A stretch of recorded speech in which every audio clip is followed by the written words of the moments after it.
Hello and welcome to Tulip Mediworld's Expert Health Insight.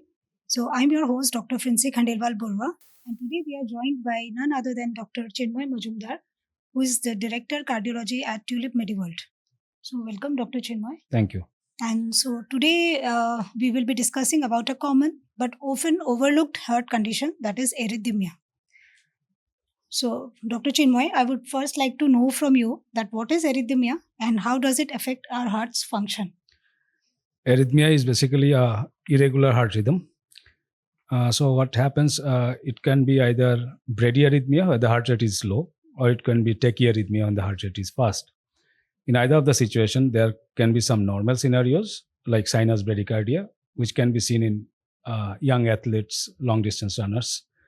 Whereas it could be a sinus tachycardia, which can be normally found in conditions like fever, some anxiety prone people.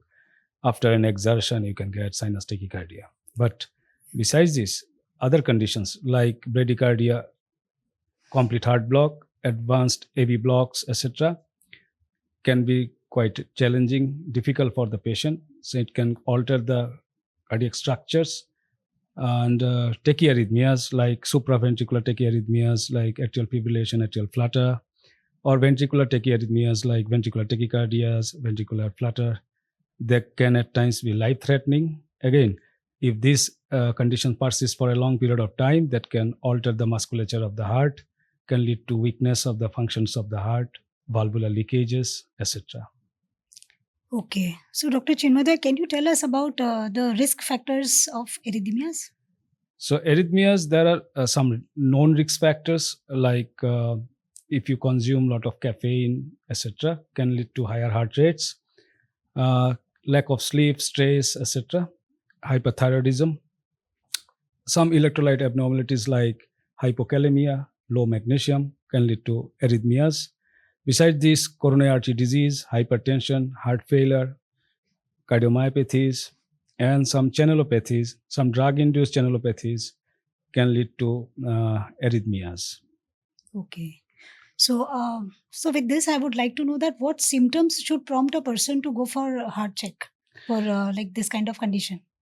So symptoms like if you are suffering from palpitation, syncope, that is loss of consciousness, near syncope, almost tendency to fall, shortness of breath, getting fatigue early, you should seek a consultation for arrhythmias.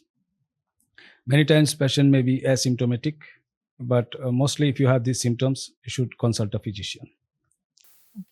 So, suppose you have a patient at Tulip Mediworld. So, how about the diagnosis and treatment at Tulip Mediworld? So, to diagnose a patient with arrhythmia, the basic test that is done is do an ECG. ECG gives us a significant number of clues regarding the diagnosis of arrhythmia. At times, the arrhythmia can be episodic, like once you do the ECG, you may not get anything. So it is at times we tell our patients to do the ECG at the time of arrhythmia whenever he or she feels the symptoms. Besides this, we do continuous monitoring of heart rhythm. Can be done through a 24-hour Holter study. Can be done a prolonged monitoring like ELR or ILR. So these are the things that we have and can be done in Tulip Mediworld. Yeah. So, and I would also like to know that if a patient is left untreated, suppose the condition is left untreated, then what could be the serious complications in this kind of cases? So as I told you that some arrhythmias may be harmless, like on young persons with a sinus bradycardia, physically active person with sinus bradycardia can be harmless. But besides this, other conditions like advanced AV block, complete heart block, these are dangerous, can lead to death, sudden fall, injuries. Ventricular tachycardia, extremely dangerous, can cause sudden cardiac death. Atrial fibrillation, if left untreated, can cause irreversible changes in the heart musculatures, can lead to strokes, etc. So in a nutshell, if you are diagnosed with some form of arrhythmia, treatment must be initiated until unless there is some correctable cause. That cause can be treated and may get relief out of arrhythmia. Thank you so much, Dr. Mazumdar, for sharing these insights.